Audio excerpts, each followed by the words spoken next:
it turns out there is indeed a venomous snake that lives in the sewers of the city of Bangkok.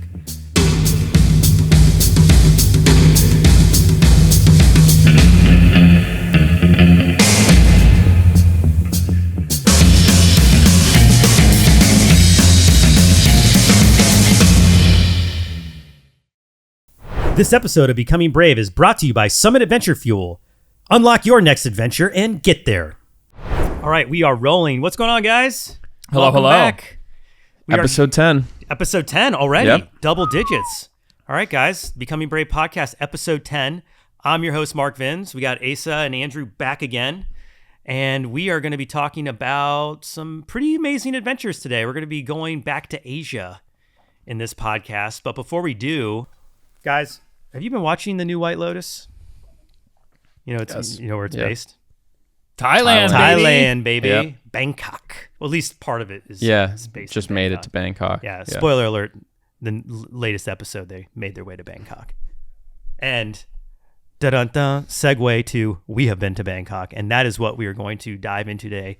One of our newest episodes out, not only was it premiered on the Mark Vince channel, but also debuting on the Brave Wilderness channel, Sewer Snakes of Bangkok.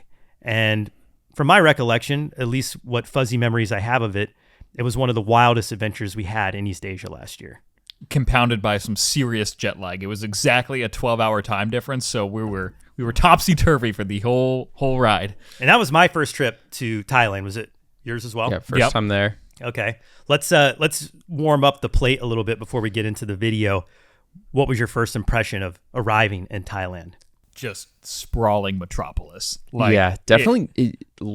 Honestly, less tropical than I was expecting. Like, Same. I was expecting it to be a little more like, I don't know why. I thought like... To be fair, we were not like in the tropics of Thailand, and there are Yes. very tropical places we did not go. Yeah, we But weren't. Bangkok. We weren't coastal, Yeah. so it was like, Yeah, we were further off from the open ocean than I thought we would have been. yep, And we posted up at a golf resort yeah, yeah. for a week to acclimate. It was almost a week. Was it It's maybe a compound for sure. a day shy of a week or something like that? Yeah, we were there for a good amount of time. And usually we don't start filming until after the decompression for jet lag. So like when we go across the world, guys, like it takes us, depending on the hours time change, it could take from like 1 or 2 days to almost a week to acclimate. So we have our wits about us to actually film. Some people apparently are not affected by jet lag. I've yet to meet one of these people.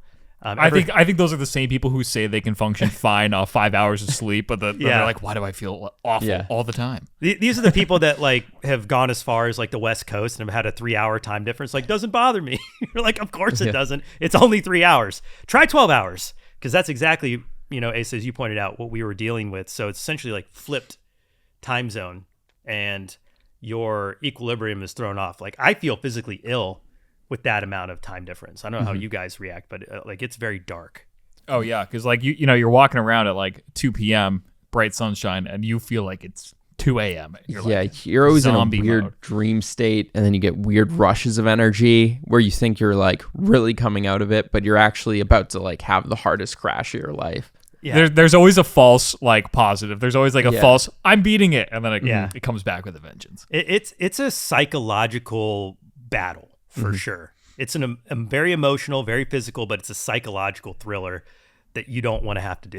That's why we set up at these more relaxed places. Like we picked at this point a golf resort by the airport just because it was close and we didn't have to like trek across the country, but also because we figured it'd be a little more tranquil. We could walk the course. It's good to get outside and get some vitamin D. It helps you like adjust to the new time zone.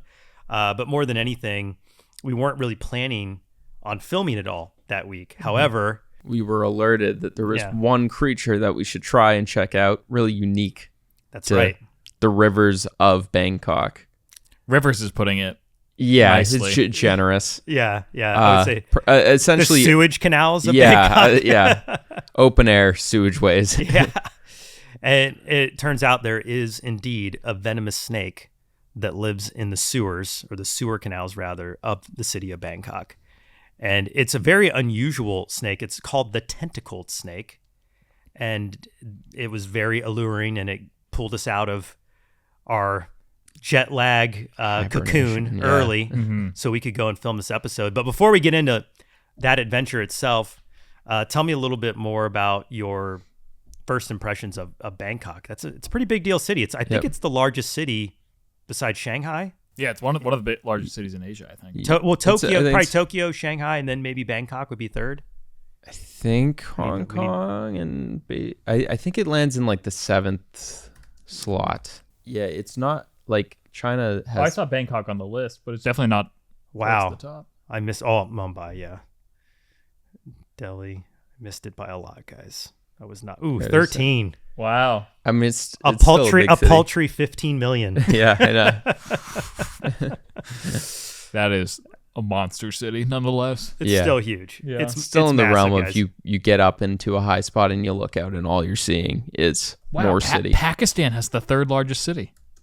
So it's a massive city. Yeah, it's huge. It is huge. It is larger than New York City. It's like New York, New Jersey urban area. That's like the size of Bangkok. And it's very diverse. It's sprawling. Yep. That was my impression. And to kick off this video that we were shooting on these venomous sewer snakes, we're like, we got to do an exploration of Bangkok so we can set the scene. Like, you can't just like jump into a sewer canal and expect people to understand the proximity or why this sewer canal exists. So we started this video in one of the largest street markets in Asia. Chatuchak. Well, you see, this is the intro. So you can see that. I would say that's the nicer, more first world version of Bangkok. That is Chatuchak, actually, I believe. Is it? It is. Yeah, look, I think right so. there. Mm-hmm. I'm going to get to the actual beginning. So it's is that 10,000 miles we traveled? Yep. No, 10,000 vendors. Oh, 10,000 vendors. How many miles did we travel? 40 hours. It was it was depends a lot. on the from our miles? route more than a direct shot. 40 hours. Yeah.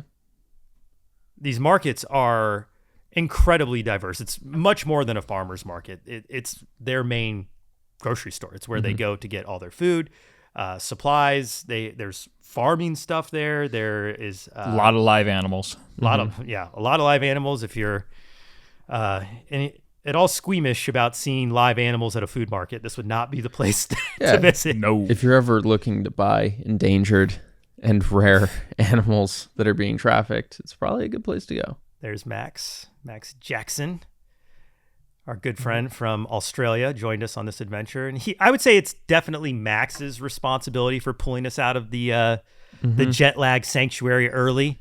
He was just hyping this tentacled snake, saying how rare and strange it is and how he knew exactly where to find him. So thank you, Max, for doing that, because without Max's prodding, I don't believe this video would have ever been made. No, we were curmudgeons. Yeah. But this is just a nice little tour. Like, you got some shrines around. You got these food market, big shrimp. Huge shrimp.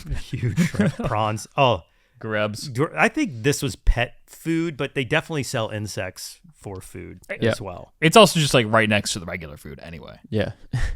Here we are in the food market. Live fish. Yeah, this was the was this separate from Chatuchak? This was like the real local. It was a different market. Was it? Okay. Yeah. But this was like Chatuchak definitely has like a little bit of polish to it. It's definitely like tourist friendly. Yeah. I felt like we were in the real Bangkok at this market. At Chatuchak, you can get like tourist items, like literally souvenirs. Souvenirs and like cool furniture and things you can have shipped back, and like they're set up to do that. An endangered python. Yeah, just the normal stuff. This was meat. Yeah, this was your essentially a mega grocery store for locals. And you can see the fish are just thrown on a table alive. Yeah. Just piles of just cut meat. So this is a flash in the video, but now since we can freeze the frame slightly, we take a peep at that floor, guys. Yeah. I will never forget the smell of walking through this meat. And that's not ice. Nothing was on ice. These are buckets of meat. Room temperature meat, recently slaughtered, and just the floor is some kind of ooze amalgamation of animal parts, water, somewhat, I would call it like sloppy sewage stuff. Yeah. It's got a smell you want to forget it right away. It was really hard to walk under the umbrellas too, because it was hot. It was the second you were in the sun, you were sweating. Yeah. We sort of like glazed over this because we were like, we're going to walk through the market. We're going to give you guys a tour. And then we started walking through the market. And it was like, we were like, there were like living chickens packed in cages with cooked chickens on top of the chickens. So taunting them. Yeah. it was rough. Yeah. I'll be honest. And culturally, this is just how they do it. Yep. So we have to understand that this is not our culture, and I don't want to like bash it. But I will say, as someone from the West, seeing this for the first time, it was shocking. It was it's so different, and like we're you also can see on the hunt it's for street food at this time. We came hungry. I wasn't hungry after walking through this. And then it was like, where can we actually go? There was not a lot of prepared food there. No, it was not at this market. So it was a lively market though. Like there was a lot of people were buying meat. People were it was people were definitely moving the wares. You could cook up some good meals with the stuff there. No doubt. Conversely, the produce was awesome. Yeah. I thought the produce section of these markets, once you get out of like the slaughterhouse into the vegetables and the fruits, it was really cool. Oh yeah. They have a lot of exotic fruits in Thailand, like more than I could even name. Yep. So going through there was really interesting. And then we were looking for something exotic to eat, and the first thing we stopped at was actually this Dairy Queen. Yeah. We were trying to ease our way into it. This is also not at that market, to be clear. This is Katachuk. Yeah. This is at Katachuk. Yeah. Separate though from the meat market. Yeah, we kind of slipped that. Yeah. But the just to clarify, you're not going from meat market into a DQ. You could kind of see here that it's not your average Dairy Queen. They have these, we call them alien eggs. Yeah. Like what was that? I honestly think it was rice. Rice. Yeah, it was like rice pudding pretty much, but with extreme dye colors. Yeah, so it's like I thought it was salty a little bit. If my memory serves, like I think it was just straight up mine rice. was sweet. I had sweet. I had like this. I got whatever green, this is. The green. Actually, no, there was a purple one that I think was sweet, and I got the green one, which was like you did. Yeah, there you are with the green one. Andrew got that one. Yep, it was a little savory. It was like it was kind of like fried rice. So you could see. Actually, look at it. It was definitely attractive because of how weird it looked. This was not a DQ menu that you would be used to seeing in America. Yeah. Also, we went to DQ because it was probably like 105 degrees with humidity. Yeah. Like it was. We'll get to the sweat. Yeah. We'll get to the sweat in a second. I had purple. Definitely got purple. What did I get? Meatballs. We went right for so after DQ, we warmed up the palate. We went right for the street vendors, and we had this great idea. Like, let's like sample the local cuisine before we go and do this animal adventure, all whacked out on jet lag. And I think the jet lag was my excuse for why we made ourselves susceptible to the street meat, because this is a good way to get food poisoning. I just want to point that out. Don't look at this video, guys, like a free pass to go try food in a place like Bangkok and thinking you're going to be just fine, because you're definitely taking a risk. They're partly famous for their street food, but we really weren't in an area that was like, you go to the bar scene and you go to a place where it's moving and it's hot and being, whipped up and everyone's doing it like that. And that's kind of like the more standard way. This was on like a side street in the middle of the day. And like this stuff, we were like, oh, this looks somewhat warm. Between lunch and dinner. Yeah. It was. And you take one bite of the stuff and you're like, oh, this is cold. This has been here for I don't know how long. It's not cold. It's warm. Yeah. Right. Cold. I would have been less concerned. The fact that it's room temperature, it's an even 75 degrees. And it's somewhat undercooked. I remember we tried it was like a rare pork. You had a nice, You liked the balls. I like the pork balls. Yeah, they were good. Those were actually all right. Yeah, this was some kind of a custard eggy thing. Custard thing. Some chives in there and stuff. And it was liquid in the middle. It was not fully cooked through. It was like really sweet, like uncooked pancake batter. Mm-hmm. And as all of us motoring through it. Again, we had fruit. Like, can't say enough. This person on screen right here is not all together. No, he's delirious. I was running at about 65%, mental acuity there. It was not fully Mark yet. It was Neanderthal Mark, just milling about the streets of Bangkok, trying to say something half, comprehensible on camera. But we did all that because we wanted people to There's get pork a vibe. balls in the background. Yep, I'm holding those for you. Where?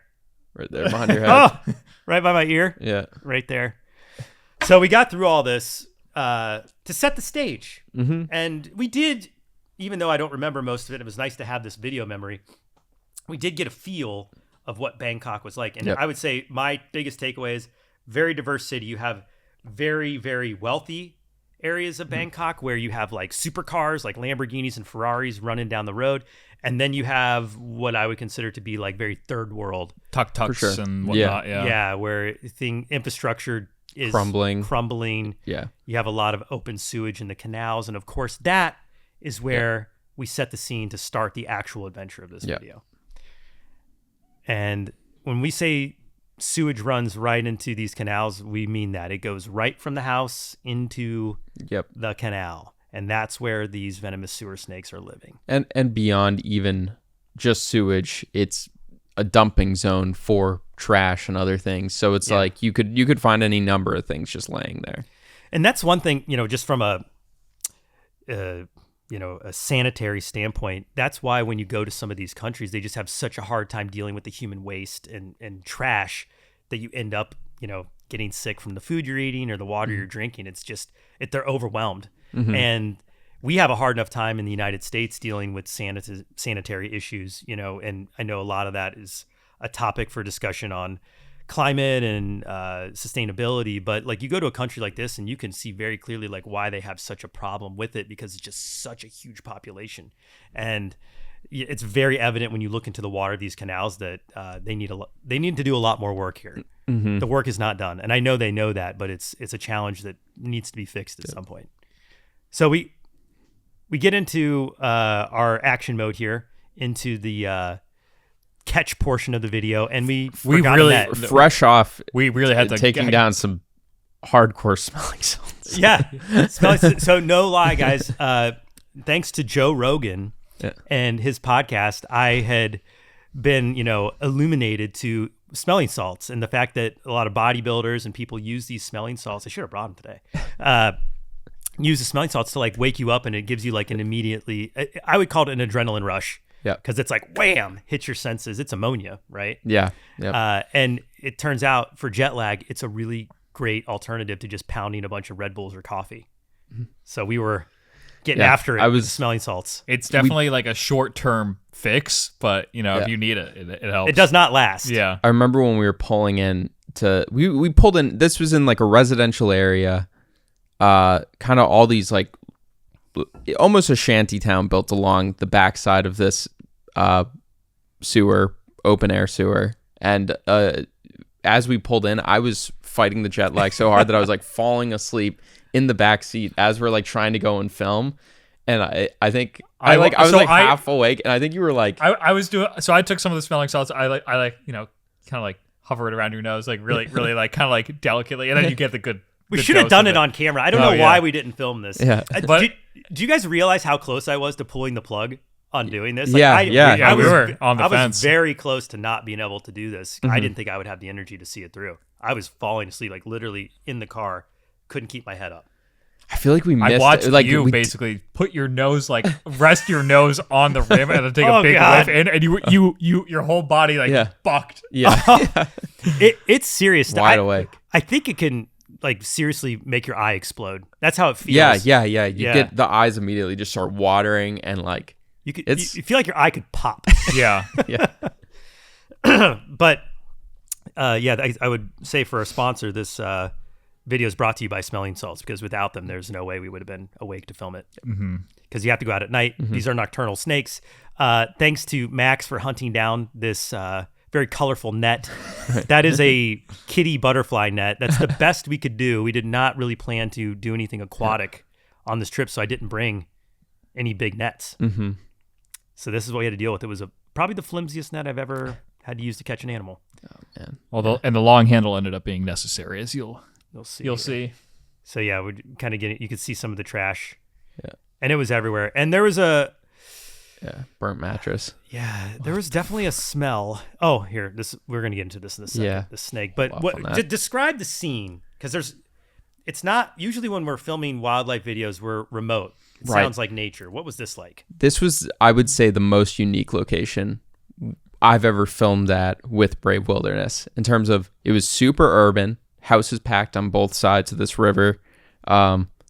and 2 like concrete roads that are wide enough for people to walk or ride their mopeds down as like little cut throughs to get either further into the city or out. Yeah, I wouldn't say they were sanctioned by the city necessarily so much as that they were just like... It was basically a sidewalk, except instead of a road, it's like a 6-foot drop into a canal. And these canals ran pretty extensively even into the sides and stuff. We were on the main patch of it, and there were like almost like little shanty bridges built between like homes and stuff. There was a lot of different, it was definitely a community. I don't want to say... I would say this. Yeah, I don't want to say that Bangkok is lawless, but it's definitely one of those places where if you believe you can do it, you can do it. Yeah. And I mean, like, it's notoriously famous for like having no or very much a lack of structure in the motor laws. Mm-hmm. Yeah. So we were having mopeds and scooters flying by. I can't recall how many times we had to pause filming just to let a scooter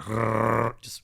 And you're sharing a sidewalk with them. You're not sharing a road. Yeah, and there weren't a lot of barriers between you and the water either. So it was like in your jet lagged state, you had to be really aware of being like, I better not fall in here because this is honestly maybe the most dangerous situation if you go down into that. Yeah, if you fall in this water, there's no telling what kind of bacteria and nasty stuff. I mean, there's viruses. You got to imagine there's medical waste, there's human waste, there's all kinds of trash and debris that can cut you. You're getting a tetanus shot. Yeah. You're probably ending your trip, actually, if you fall in and get hurt. So sewer is used in a roundabout way. This isn't like a waterway intended to just be a sewer like we would have like in the United States. But sewage does get dumped right into it. So ex facto, yes, it is a sewer. And therefore, we renamed the tentacle snake the sewer snake of Bangkok. But that was not the first snake that we encountered on this expedition. No. We encountered another snake. Sadly, not an unalive snake, as the Gen Zers would say. But the first snake sighting was this giant python creeping out of the darkness of the canal, and it stank. Oh, yeah. It was already stinky, but like it packed a punch once it started. Well, we got to get nice and close to it. Yeah. I didn't. Well, I was not going to get close to it. Of course, having snake expert Max Jackson with us, he's like wants to get hands on with everything, jumping right in. I will say this is a crazy move by you. What you did here, climbing the barrier we had, and you went out onto a concrete pillar that is like a good 3 feet separated, and it's a 1x1. So if you felt like you put yourself in prime location to fall in. Yeah, let's watch this. Play this one back.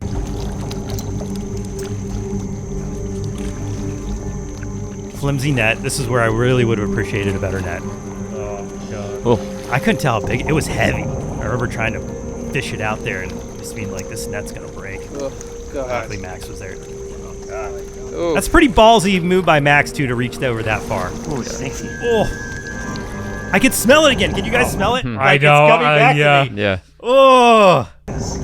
How long do you think this one's With a little bit of like goo in its mouth. Oh, decent. I'll tell you, within the last 24, 48 hours. Max getting nice and close. Someone's making me gag. It was like a... Yeah. It was like a fishy, slimy, nasty snake smell. Even when you shook up that water, it would like... Certainly a sign. It was like a sprinkle of cheese. Yeah. Yeah, it's... Even the... You know what was also gross was like you'd see massive swarms of mosquitoes just sitting on top of that water, and you're like, if there was ever a mosquito that I was going to get sick by, these would be the ones. Yeah. There's a lot of potential threats. That's a horrifying image. Yeah. Like, look at that snake. Imagine swimming in some water and just like finding yourself wrapped up in something like that. It's pretty amazing that those things are like living their lives there. Yeah. I mean, that's a massive snake. Yeah. I think you saw Max might have gone out the night before us because he's a nut like that. Like, it doesn't matter if he's I mean, he was also coming from Australia, a much smaller change in time. But I think he had seen a huge python out living, like, not this one. He confirmed that, but in the same area. Yeah. And there are a lot of large snakes that live in these canals too. So it's not just home to the sewer snake. It's home to clearly snakes that large. So you can't really see beneath the surface. You can see here, it's, I don't know, 7 inches of viz because it's so polluted. But it's Oh yeah, thanks. That was nice. That was nice. Thanks, Matt. That was payback because I made him fish it out with his hands. Probably deserved. Oh, there it is. Yeah. So we're dealing with this a lot right here. Sewer water with all kinds of debris. Who knows His what cigarette, kind of bacteria is Question: in here?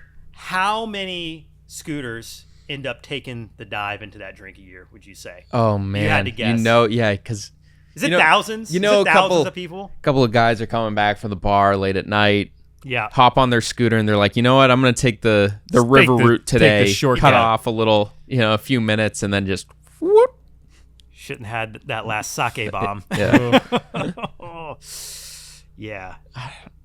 You got to think there's a lot of them down underneath there. Oh, look, there's a nice little toilet seat.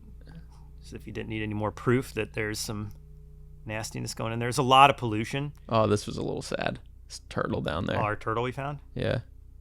It's a turtle. Shape. How could it be living in this? Oh gosh. Let's see if we can catch it. It was hunting though. Look at it. It's in there. Yeah, it's trying to doing catch its it. thing.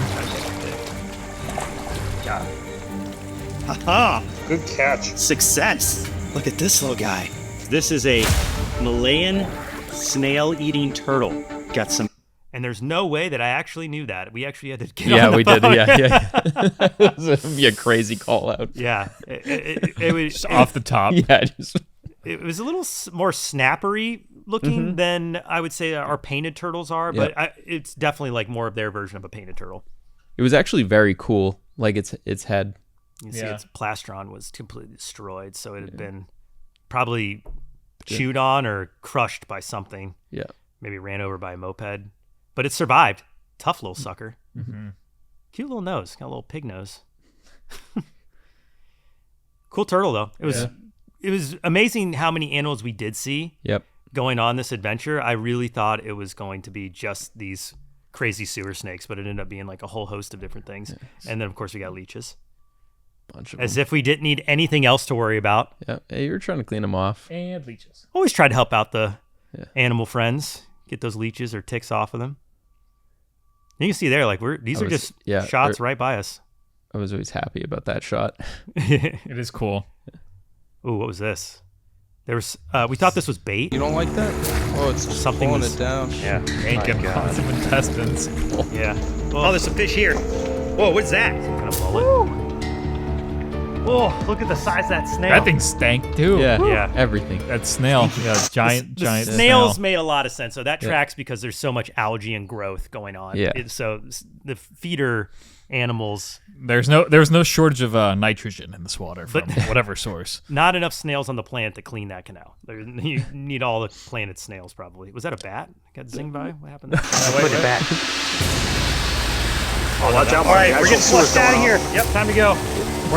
All right. Yeah, So, you were like standing down on the platform. Oh, a little plug here. Yeah. Look at that. So we have this really cool summer adventure weekend called the Becoming Brave Zion Adventure that is on sale now. Still some spots left, and it's where you get to join us on a real live Brave Wilderness expedition that will be released on the channel. It's 3 days of wilderness action and what I consider to be the most beautiful national park in the United States, Zion National Park. It's at the end of September, I believe September 25th through the 28th. Don't quote me on those exact dates, but if you go to becomingbrave.co, which we'll put here on the screen, link in the description, there's some really cool options for you to join us and be part of the real adventure in real life. But that's what this plug is. So And that adventure will smell a whole heck of a lot better than yeah, Yeah. than Some this of one. some of the best air, I would say, in the world out there in Zion. it's definitely about as far away from a Bangkok sewer canal as you can get.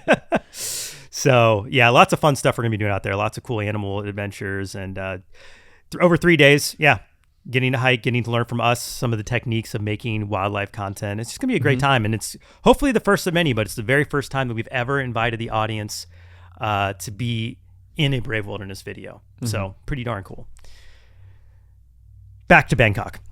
So, yeah, more trash. I was starting to get a little worried at this point on the adventure. We had been out for probably over an hour. We were seeing signs of life clearly, but no tentacled snakes yet. I knew they were super camouflaged, but Max was very confident we would see one. And then of course, spoiler alert, we did find one. Let's watch this real quick. The first. It is. It's not in a good spot. This is going to be a super tricky catch. These water snakes. So that's actually one of the clearer shots. I think we had seen one earlier in an uncatchable location. Way back in the vines. Yeah. And we were like, they look just like sticks when they really want to. Like they blend in almost perfectly. They're absolutely excellent at camouflage, and they remain completely still. So their method of hunting is they just are ambush predators. They'll wait there, and then they use those tentacles and their sensory organs to feel any movement by the side of their head. They actually don't lunge out like a pit viper to attack. They attack from the sides. And as soon as a little fish, like you would see like this little fish here, swims by its face, whap. We have footage of it. Oh, yeah, we do. Yeah, we'll get to that then, I guess. But they are about as still as it gets, so spotting them is really difficult. Honestly, their tentacles help give them away, because otherwise it would just be like a stick with like a very ordinary terminating end, but those little tentacles. Yeah. The camera picks it up better than they really do in real life, actually. And sometimes it's the opposite. Sometimes, stuff's clearer in person, but in this case, it's the... being underwater helped too. It definitely brought out that like scaling pattern. Mm-hmm. Without the spotlight, you would never see it. Oh yeah. If you're just walking by, there's no way you'd ever pick it out. So we went in for the catch. Got it. Good get. Yeah, it was a good get. And now, this is an animal that obviously had to be careful with. Not only is it covered in who knows what, but they are venomous. Mm-hmm. And there was a lot of, I would say, probably misinformation out on the internet about these, about how venomous they are, but you never really know, especially when you're in a place of the world that you're not used to, or you're dealing with a species that no one really has firsthand experience being bit by. You don't want to be the first one. You don't want to be the first chomp from a venomous snake from a sewer. So I was really trying to not get bit. I don't know if you guys could tell, but I was Andrew, stick your hand out. Trying to really assess just how calm the snake was, but it was very, very calm and timid. It did not display any kind of signs of aggression. So that's where I got comfortable doing this little maneuver here. Snake, I do not. I'd let it rest right on my hand. I'm gonna take a bite. But that's about as close to the danger zone as you can get with a tentacled venomous snake. Now, the only species with tentacles, I think it's worth noting as well. That's what really drew us out to go film this, was we wanted to see the snake, the venomous sewer snake, but it was the only tentacled snake that lives on the planet. It's got a bunch of those fake or decoy eyes on top too. Kind of interesting. Never really noticed that. Very rough scales. Yeah, so very keeled, scaled. Like 20 grit sandpaper. Yeah, you could, scrub the rust off a piece of steel with those. It's cool looking close up. It was a little underwhelming seeing it in person from how it was described. They vary in color greatly. So depending on what season it is, whether it's male, female, how big they are.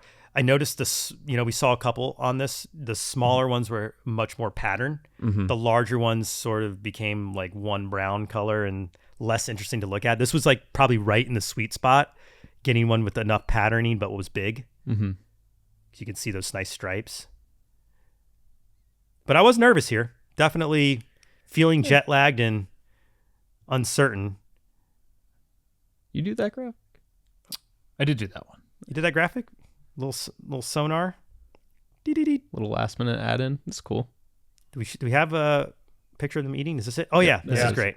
This is great. We'll have to watch this. Here's a live hunting shot of and bang! Tentacles. It whips its head around and he's munching. You see it grab it. You got it. There's the fish in its mouth right there. We're pretty excited to get that shot. Yeah, that I was remember cool. that. Yeah. Camped out for a while for that one. I remember. Well, it's so distinct. Like the reason correct me if I'm wrong, but the reason you felt comfortable putting it on your hand like that is that when they're going to go to bite, they're clearly at like a very much a 90-degree angle. So when they're straight, they're kind of in chill mode. But like, see how it's already so side shot with their head and their mouth. That one just got slurped. By doing a side shot with their head and their mouth. They do like strike very quickly. That's why I'm really careful. Whenever I get my hand next to the snake's head, I'm going from underneath. I don't want to spook it into biting me. I mean, this is the snake was so calm, and it just didn't feel like I was really in any real danger of it biting me. And they they are known to be calm snakes. So that made me feel reassured. Max was also there. So if anything would have happened, we have a venomous snake expert on the team. And we are in one of the largest cities in East Asia, definitely the largest city in Thailand. So it's a good place to be if you need medical care, but certainly didn't want to have to do that all jet lagged at the beginning of the trip. Cool snake though. Yeah. Very unusual. Very unusual. It's like right out of Game of Thrones. Not only does its face look like that of a dragon from medieval time. Yeah, I thought it was very dragon looking. It was. Yeah. Very neat snake. Actually had really cool eyes. Really marbled. Yeah. A lot of times that's, I think, the highlight of most reptiles. Their eyes. Geckos and snakes. They just have the coolest eyes. Mm-hmm.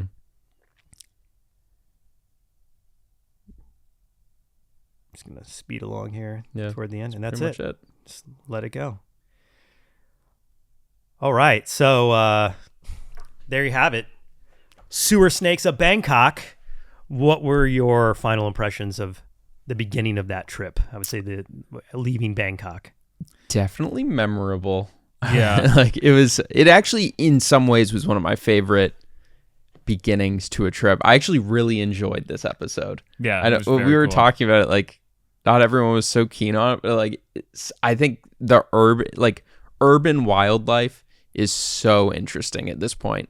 I mean, it's always a little sad. I agree. To see environments destroyed, but it is fascinating to see how animals adapt to live surrounded by a metropolis like Bangkok. And there you go, back to the old saying of life finds a way. Right. It really does. I was really impressed by Bangkok. It's a place I really would like to go back to visit more. I found the culture very colorful. I want to try more Thai food. Yeah. I feel like I didn't get to sample enough Thai food on this trip because we sort of found a couple of restaurants, but I'd like to do more cuisine. Probably steering clear of some of those street markets. No offense, that was not for me, but the Thai food that we sampled was really good, and I'd like to go do more of that. Yeah. How about you, Andrew? Oh yeah, it definitely seemed like a great way to kick off a very exotic trip full of very bizarre finds. Yeah. I'd also like to go to some more of the tropical places. Yeah. I'd like to see coastal Thailand. I mean, all the famous kind of like ins and outs of those little islands and things that are Koh Pui or Koh Pui, I don't know. I don't know. The beach. Yeah. I would really like to go see some of that. I mean, when you walk through the airport at Bangkok, you're just flanked by all these beautiful beach vistas and pictures. So that's where most people are going. Most people are like landing in Bangkok and going right for the coast. Was there like one thing, whenever I go to another country, I like to look at or like think back on the small things that stood out to me that might just be like cultural differences that are smaller. Like literally it could be like a tube of toothpaste. Like maybe it's like there's a flavor that's more used there than like how mint is the main thing here. You know, like what could anything like that stand out to you? A lot of banana flavored stuff. Huh. Banana milk. But you like that. But yeah, You I love love, that. I Yeah. love the artificial banana flavor, like banana Laffy Taffy. That's my jam. So I was rocking with all the. Wait. Do I remember this right? You don't like eating actual bananas, but you like banana flavor? No, I eat actual bananas. Oh, maybe I was. They are bad luck fishing. So I'll still yeah, clear yeah. them for fishing purposes. But yeah, I like bananas. How about you, Asa? What's your memory?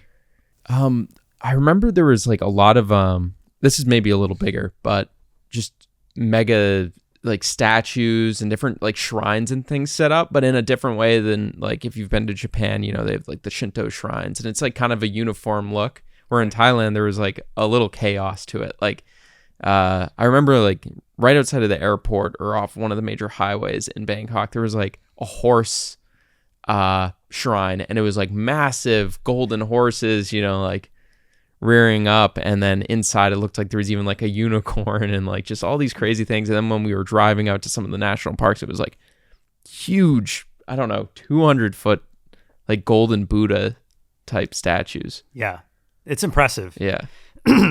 Yeah, I agree with you. The architecture is something that I won't forget. Like, you know, seeing all the buildings, and they're all like gilt buildings. Like there's all like gold crusted and everything is blinged out. Very colorful. Like they use really, really like poppy colors for all their architecture.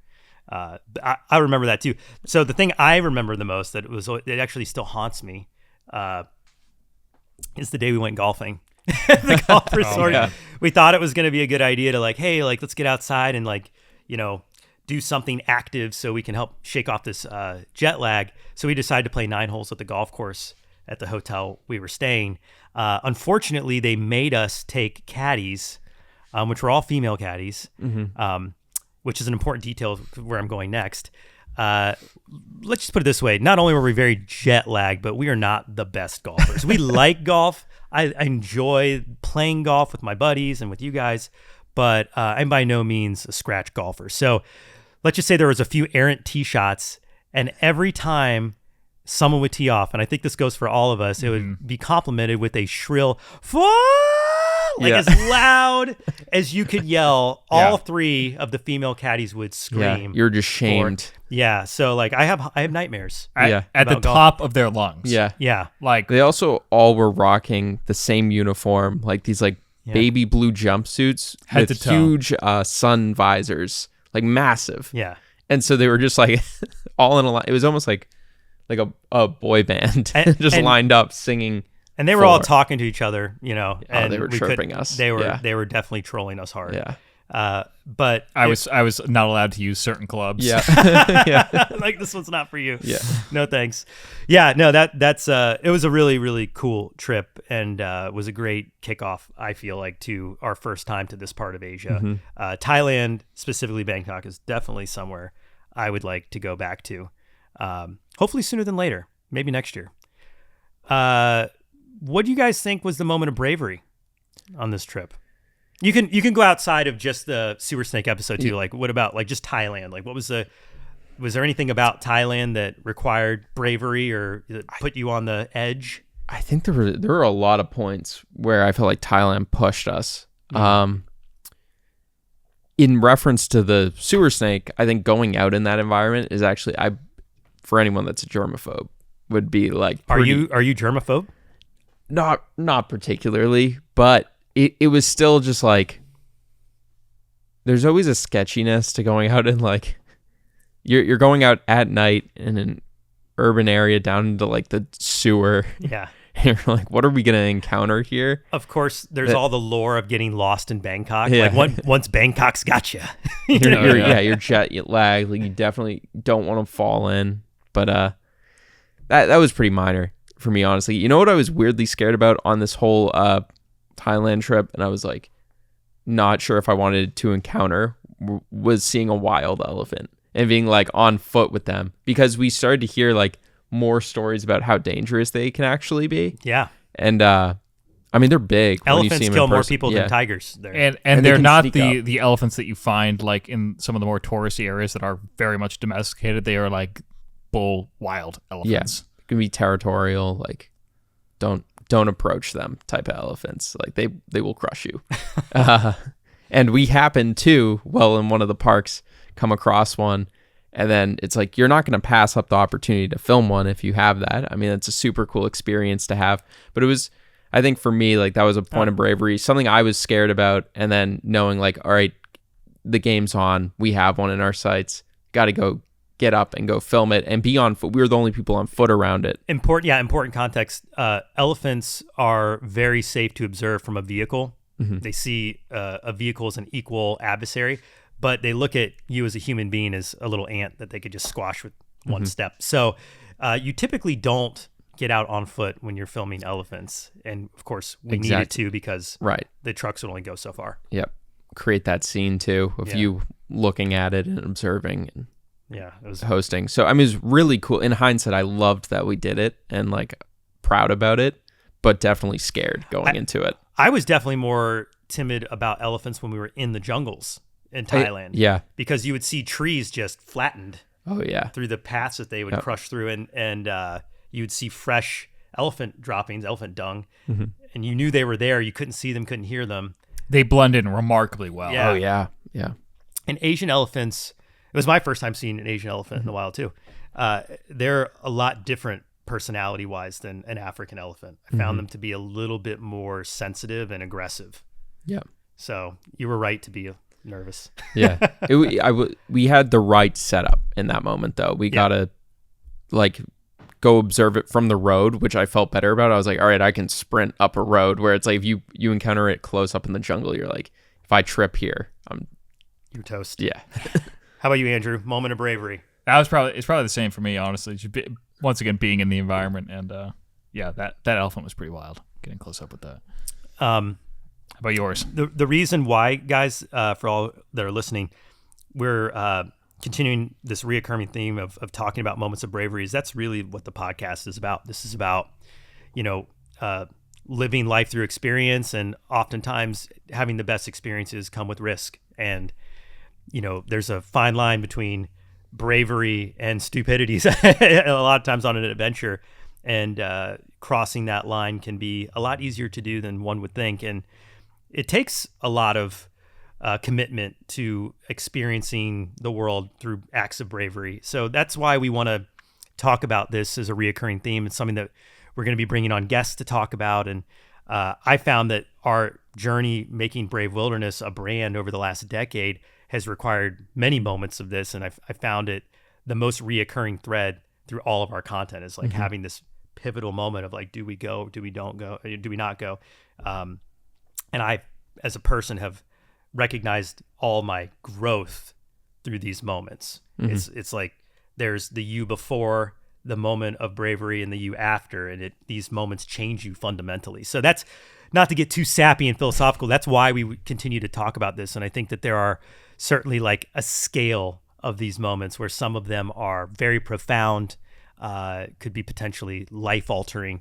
And then there are some that are maybe a little more silly, or moments that people don't pick up on that you look back on as a real moment of bravery. And for me in Bangkok, it was eating that street food. I'm sorry, guys. I was terrified because for anybody who's had food poisoning, which I'm pretty sure we all have had our bouts of it, it could put you down for days. And just the idea of going through like an extreme bout of food poisoning, being jet lagged in a country halfway around the world on the other side of the planet, it's just not something that I wanted to experience. I remember vividly eating that street meat and immediately sobering up and being like, oh crap, what did we just do? I literally thought about like going to the bushes and pulling the trigger, trying to throw up, because I did not want to go through anything that I've been through before with food poisoning. Yeah, that I know exactly that feeling you're talking about of like regret, instant regret. Yeah, the instant regret, and the damage has been done, and you're like, the pin has pulled. Yeah, and now you just have to hold and wait. Yeah, like I didn't. The whole next day for like 24 hours, I was like, please. I think we were all tweaking out a little bit. Yeah, it was, especially Andrew, you went to town on those pork balls. Yeah, that were pink in the center. Ooh, still gives me bristles right now. Ooh. Yeah, so maybe not the best decision to kick off a trip, but we lived. We got through it. Moment of bravery, lesson learned. Probably won't do that next time, at least at the beginning of a trip. Yep. Do you guys want to like dig into the comments? Yeah, let's do it. So right now, this video has only been up on the Mark Vins channel, which for anyone listening, I do have my own channel that we are. This is on. Yeah, it's on. Yeah. So, well, it'll be maybe by the time this comes out, it'll be on Spotify and some other places. We are going to launch the podcast widely very soon, now that we've hit the magical double-digit number. But the way to watch this video is only on the Mark Vins channel on YouTube. So go check us out there and make sure to subscribe and comment, because if you do, there's a very good chance that you will end up featured in a future podcast of Becoming Brave. Do we want to go to sort by top? I like that. I think you should get that top one a shout out right there. Death Engine? Death Engine? Death Engine. Death Engine, yeah. Death Engine. Any contact with that water can make you sick. Wait, let's pick up that dead snake out of the water and play with it. Oh, and there's a turtle in the water. We can play with it. Valid point. We do bring copious amounts of hand sanitizer, wash our hands thoroughly, try not to put our fingers in our eyes or our mouths whenever we're doing this stuff. But I don't know, man. Being in that just general environment, I'm not sure you're escaping bacteria. Yeah. There's a risk. Yeah. Maybe that should have been our brave moment, is like just being in the vicinity of all that stuff. Yeah, that's in my mind, that's, you got to step up and just be willing to we were willing to go into the sewers of Bangkok and try and catch a venomous snake in the middle of the night while jet lagged. I think a lot of people would opt out right there at the first phrase of sewers of Bangkok. There's a good reason why most people will never come into contact with a venomous sewer snake. It's because they will never be in a sewer in the first place. So Jester King has a pretty good point as well. You guys keep complaining about how disgusting the water is, but you pick things up with your bare hands. What the F? Latex gloves are cheap. Hospital visits aren't. It skeezes me out. What does skeeze mean? Just like grosses? Yeah, it's kind of the heebie-jeebies. Like, yeah, heebie-jeebies is a good old head. Yeah. Whatever floats your boat. It's like freaks. There, Jester. But good point. I mean, that's a fair point. I would say that I've never used gloves to handle wildlife unless it's like sharp or venomous, and I'm using a protective layer for that reason. Otherwise, I'm just going to wash my hands. So the skin is a incredibly durable thing. Yeah. You're really going to get sick in that situation by touching your eyes or putting your fingers in your mouth. Which, an orifice. or orificing yourself. Oh, man. A bit worrying when you identify a retic as an anaconda as an expert. I don't think... we initially, I think I did. We somehow settled on that it was a retic or an anaconda. It's not an anaconda. No, we didn't. No, the video. No, definitely not. I think you said, "Is that an anaconda?" When we were far away from it. Yeah. That's what it was. As a joke, I was referencing the movie Anaconda. Oh, because to me, like the way the snake came up through the water. There's a scene in the original film Anaconda with John Voight and Angelina. Is Angelina Jolie in that? That's her dad. I think she might be in it. Anyway, whatever. TMI. The reason I brought up the word anaconda, if at all, was because I said it was like the movie Anaconda. Yeah. I know very clearly there are no anacondas in Thailand. Yeah. At least not legal ones. That being said, you can probably buy one in that market. So what else we got? This has potential to be a sci-fi horror movie. I would agree, Joseph. You got me pretty good when you said bikes flying by. I literally jumped when the bike flew by. Omni-getter. Siren. Nothing like a two-stroke just flying by like an inch from your head. While we're catching snakes. Sirens. Kai says, I've been waiting for you to explore Thailand. There's more from Thailand. Yeah, we still have There's still more coming up. Yep. Yeah, we're not done yet. A few more. We filmed a ton of content on this trip. How many in Thailand alone? Maybe 8 episodes? Probably. We still have Bark Scorpion Sting. We still have... I forgot about Bark Scorpion. Yeah. That's going to be a good one. Because that was a good one. That was a bad one. It was really bad. Black Forest Scorpion is it's Borneo. Yeah. We did go for it in Thailand. I actually have an idea for how we... Don't give away secrets. What are you doing, Asa? What? They don't know. I'm just joking. I'm just joking. I'm messing with you. You can give away as many secrets as you want. I think we have enough other kind of pickup stuff within Thailand, at least to make some type of other cool episode out of it. There's a lot of scorpions. Yeah, there's a lot of scorpions coming up. Jen says, Jen1234, very cool snake, Mark. It would be so cool to meet you and talk, but I don't think I could do many things you mentioned. I just love videos and learn about new animals. Take care and be safe. Well, another shameless plug, Jen. We're going to mention the Becoming Brave Adventure Weekend in Zion National Park. It's a good way to meet us, film with the crew, and get out of your comfort zone. Maybe become brave yourself. Well said. Craig K, you definitely go to interesting places. Seeing the shops was nice. See, guys, there we go. Made it worth the effort. The turtle and the steak are amazing. I hope you wash your hands really good. Of course I did. This episode is sponsored by Purell Hand Sanitizer. That's good. That's Hub 27. The water is disgusting, and people say the U.S. has pollution. Yes. Sean in NH is actually like a super fan. So really? Shout out to John. John, what's up, man? Thanks for commenting. Every country has pollution. Yeah, the infrastructure there is just not adequate to keep it clean. Honestly, it's like every city generates probably that much waste. It's just a matter of how it's... Where do we put it? Is it underground like it is in New York? I mean... We do a good job of hiding it here. Would you guys go explore the sewers of New York for like rare creatures? I've heard there are crazy things down there. Give me a hazmat suit. I'm there every day. I mean, I would do it. Yeah, in the right nice gear. sealed up suit. Yeah, I'd be there. I mean, Boston's had a lot of water issues over the years. I mean, the Charles River is highly polluted. Mystic River is highly polluted. Boston Harbor used to be one of the dirtiest harbors on the planet. Yeah, our watershed's been...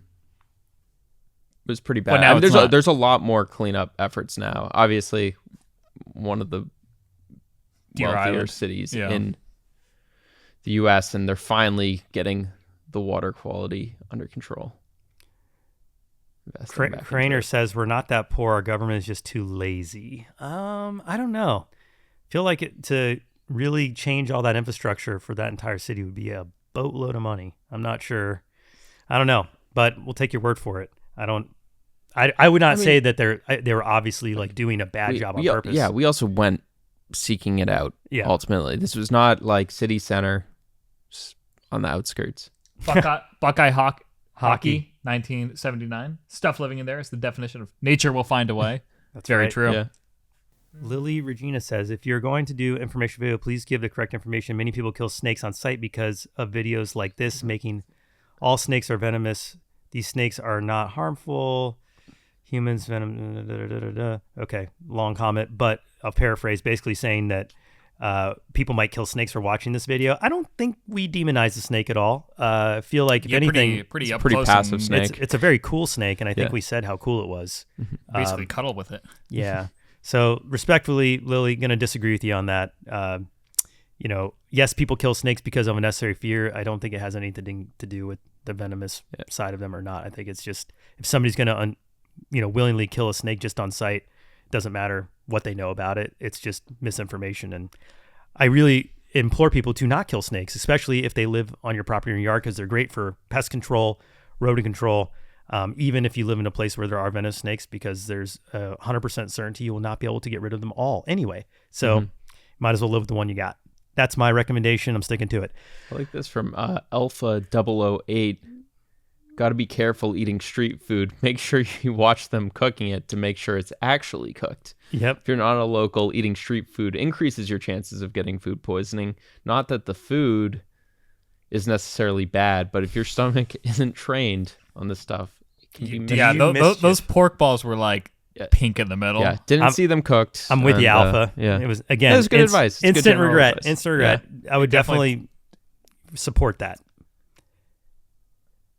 Ooh, Wolf Dragonist says, I'm very tempted to give the Brave trip a go. Do it. Do it. That's really cool. You are the best. Thank you, Shafar. Between this and the leeches, huh? Yeah, we got Draven Gal says, between this and the leeches on you today's video, Mark, my anxiety is seriously spiking. I may need a spa weekend to recover. Too bad I'm broke. But when you did that YouTube, and why did it take YouTube a fluffing month to notify me of this? Can't really explain why it takes YouTube so long to notify. It's what they deem worthy. Yeah, it's the way it is serving content these days. If you guys do want to see, make sure you don't miss videos. Just check your weekly. That's the best way to make sure you don't miss any content. There'll be something here new every week. Yeah, multiple times a week. We're doing the podcast weekly, videos every Saturday, shorts multiple almost times. daily. Yeah. So lots of stuff on the Mark Vins channel. Make sure to subscribe. Tell your friends. Come back often. Let's do one more. We'll do this one. Mark Vins, is sewer snake referred to as a tentacled snake? Yes, it is in fact referred to as a tentacled snake, but we wanted to give it a little more flair. Given where we find these snakes, especially in this circumstance, sewer snakes seemed a little more interesting to draw in a wider audience, but thank you for pointing that out. Whew. Guys, that was a lot. That was a big one. Any parting thoughts? Anything left to do? All I got to say is if you're liking what you're hearing, make sure you like and subscribe. That's coming back, according to YouTube. The like and subscribe? Yep. Yeah. How about you, Andrew? Like and subscribe. Like and subscribe? Yeah. Thank you Means a guys lot. for supporting the Becoming Brave podcast, listening to these episodes. I, for one, am really enjoying it. I hope Andrew, Asa, you are as well. And for those listening out in the YouTube space, be sure to like and subscribe. Hopefully soon this podcast will be available everywhere you can enjoy podcasts. So you can listen to it on your way to work in the car on platforms like Spotify. All right. Well, that's going to do it for us today on Becoming Brave. I'm your host, Mark Vins. Thanks again for joining us, guys, and we will see you next time. Goodbye.